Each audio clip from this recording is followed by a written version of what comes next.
পরিকল্পনাটা বেশ কাঁচা। একজন এক ফ্লাইটে কক্সবাজার যাবেন, তার বান্ধবী আগেই কক্সবাজার যাবেন ভিন্ন ফ্লাইটে। তবে দুজনে গিয়ে উঠবেন একই হোটেলে।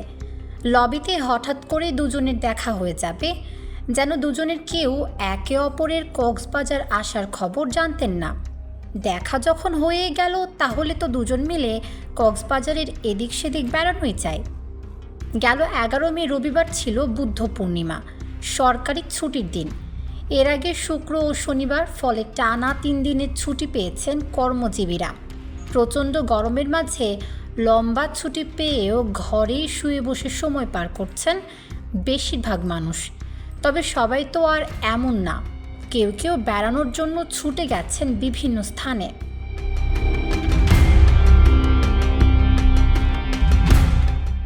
তেমনই দুজন হচ্ছেন ঢাকায় নিযুক্ত পাকিস্তানের হাইকমিশনার সৈয়দ আহমেদ মারুফ এবং বাংলাদেশ ব্যাংকের সহকারী পরিচালক হাফিজা হক শাহ। তারা দুজন পরস্পরের বন্ধু। ছুটি কাটাতে দুই বন্ধু গিয়েছিলেন কক্সবাজারে। তবে প্রথমেই বর্ণনা করা পরিকল্পনার মতো কাঁচা কাজ তারা করেননি। 8 মে সন্ধ্যায় একই ফ্লাইটে একসাথে গেছেন তারা। গিয়ে উঠেছেন নাম করা হোটেল সি পার্লে। তাদের সঙ্গে ছিলেন হাইকমিশনারের এক ব্যবসায়ী বন্ধু আজহার মাহমুদ। পরদিন 9 মে শুক্রবার নিজেদের গাড়িতে 3 জন ঘুরে বেরিয়েছেন কক্সবাজারের এদিক সেদিক। তবে একটি দেশের কূটনীতিক বলে কথা, তার যাতায়াত গতিবিধি সব কিছুরই নজর রাখতে হয় প্রশাসনকে। পুলিশকে দিতে হয় নিরাপত্তা, তার উপর আবার পাকিস্তানের হাই কমিশনার। গত বছর আওয়ামী লীগ সরকার ক্ষমতাচ্যুত হওয়ার পর থেকে বেশ সক্রিয় এই কূটনীতিক। একসময় ঢাকায় বিভিন্ন রাজনৈতিক দলের নেতাদের সাথে বৈঠক করেছেন, দেশের বিভিন্ন জেলা সফর করেছেন, স্থানীয় ব্যবসায়ী সহ নানা শ্রেণীর মানুষের সাথে মত বিনিময় করেছেন।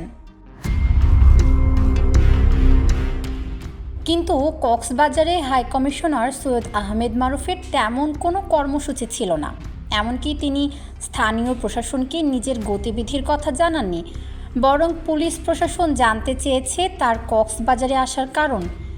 তিনিও সরল মনেই বলে দিয়েছেন ব্যক্তিগত ভ্রমণে কক্সবাজারে এসেছেন, তবে সঙ্গে এক বাংলাদেশি বান্ধবীকে দেখে উসখুস করছিল পুলিশ সহ প্রশাসনের কর্মকর্তারা। যথারীতি বিষয়টি তারা জানিয়েছেন ঢাকায় ঊর্ধ্বতন কর্মকর্তাদের কাছে। এমন এক ঘটনা তো আর দেশের মধ্যে চাপা থাকে না। হাইকমিশনারের দেশ পাকিস্তানেও চলে গেছে সে খবর। এরপর কক্সবাজার থেকে ঢাকা ফিরেই আরেক ফ্লাইটে শটান ইসলামাবাদ।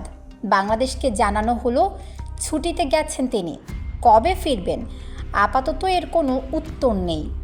পরিস্থিতি যে বন্ধুর জন্য এমন হয়ে উঠবে সেটি হয়তো আজ করতে পারেননি বান্ধবী হাফিজা হক শাহ।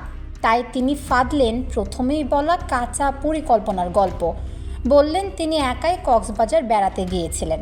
সেখানে একই হোটেলে বন্ধু পাকিস্তানি হাইকমিশনারের সাথে দেখা হয়ে গেছে। কিছু সময় তারা একসাথে ঘুরেছেন। বন্ধু বান্ধবীর দেখা হলে এমনটা হতেই পারে, একেবারে ইনোসেন্ট একটা গল্প।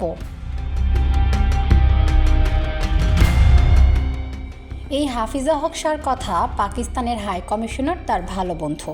তারা আগেও নানা অনুষ্ঠানে একসাথে ছিলেন।